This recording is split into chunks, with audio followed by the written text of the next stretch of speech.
Principal सभी teachers और emergency staff की मीटिंग बुलाता है और पूरे मामले को सिर्फ एक छोटा सा रूमर बताकर दबाने की कोशिश करता है। वो कहता है कि स्कूल के अंदर जो कुछ हुआ है उसे पुलिस को बताने की जरूरत नहीं है और सब कुछ स्कूल के अंदर ही हैंडल किया जाएगा। इसके बाद वो सभी टीचर्स को ऑर्डर देता है कि जितने भी स्टूडेंट्स बाहर हैं उन्हें तुरंत उनकी क्लासरूम में वापस भेजा जाए। और प्रिंसिपल की बात पर भरोसा नहीं करती और चुपके से ब्रॉडकास्टिंग रूम की तरफ निकल पड़ती है ताकि पूरे स्कूल में इमरजेंसी अनाउंसमेंट कर सके। रास्ते में वो देखती है कि एक ज़ॉम्बी बना स्टूडेंट उनके ही एक टीचर की गर्दन पर हमला कर रहा है। टीचर जमीन पर गिर जाता है और ज़ॉम्बी पार्क की तरफ दौड़ पड़ता है। पार्क उसे धक्का देकर एक रूम के अंदर घुस जाती है और दरवाजा लॉक कर लेती है। दूसरी तरफ कैफेटेरिया में चेओंग-सान देखता है कि एक ज़ॉम्बी ओनजो के ऊपर झुक रहा है। वो दौड़कर ज़ॉम्बी को लात मारता है और ओनजो को वुडन टेबल के नीचे खींच लेता है। दोनों पास में गिरी एक लड़की को बचाने की कोशिश करते हैं, लेकिन उसे पहले ही ज़ॉम्बी काट चुका होता है। एक स्टूडेंट उनसे टकराता है और लड़की नीचे गिरते ही ज़ॉम्बी बन जाती है। वो ओनजो पर हमला करती है, लेकिन चेओंग-सान उसे दूर धक्का दे देता है। इसके बाद दोनों खिड़की तोड़कर कैफेटेरिया से बाहर निकल जाते हैं। फ्रंट यार्ड में आने के बाद चेओंग-सान और ओनजो को समझ नहीं आता कि कहाँ जाएं। तभी एक डिलीवरी ट्रक स्कूल के साइड पिलर से टकरा जाता है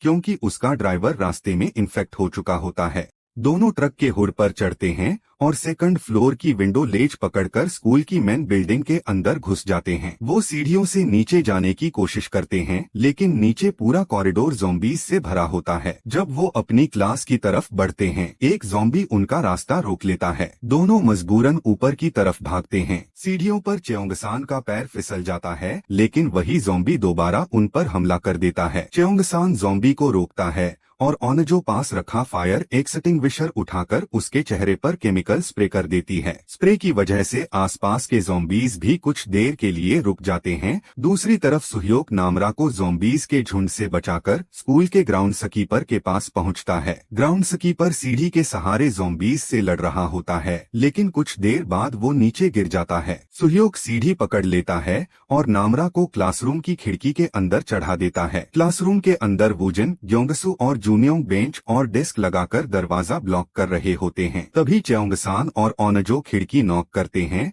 और आइसाक के साथ बाकी स्टूडेंट्स उन्हें अंदर खींच लेते हैं। अंदर आकर चेओंग-सान बाहर का हाल देखकर कहता है कि ये सब ट्रेन टू बुसान जैसा आउटब्रेक लग रहा है। दूसरी तरफ ग्वीनाम कैंटीन के छोटे किचन रूम में कुछ स्टूडेंट्स के साथ छिपा होता है। जब एक लड़की डर के मारे रोना शुरू करती है तो ग्वीनाम अपनी जान बचाने के लिए उसे जबरदस्ती बाहर धक्का दे देता है। ज़ॉम्बीज तुरंत उस लड़की पर हमला कर देते हैं।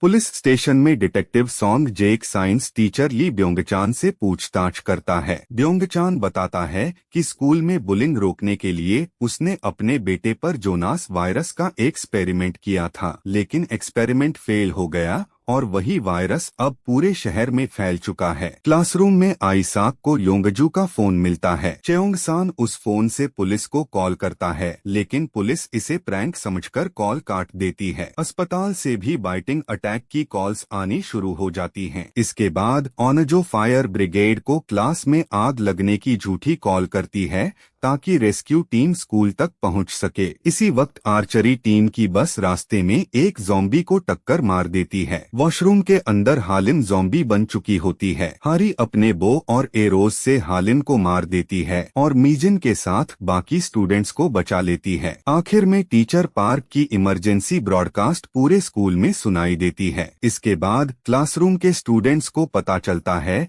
कि आइसाक इन्फेक्ट हो चुकी है। कुछ ही देर बाद वो ज़ॉम्बी बनकर सबसे पहले ओनजो पर हमला करती है। चेओंग-सान उसे धक्का देकर खिड़की से बाहर गिरा देता है। इसके बाद सभी स्टूडेंट्स खिड़की से होस पाइप लटकाकर एक एक करके ब्रॉडकास्टिंग रूम में उतरते हैं। दूसरी तरफ सुह्योक आर्ट रूम की आउटर विंडो लेज पर फंसा रहता है। आखिर में चेओंग-सान सबसे आखिर में होस पाइप के सहारे नीचे उतरता है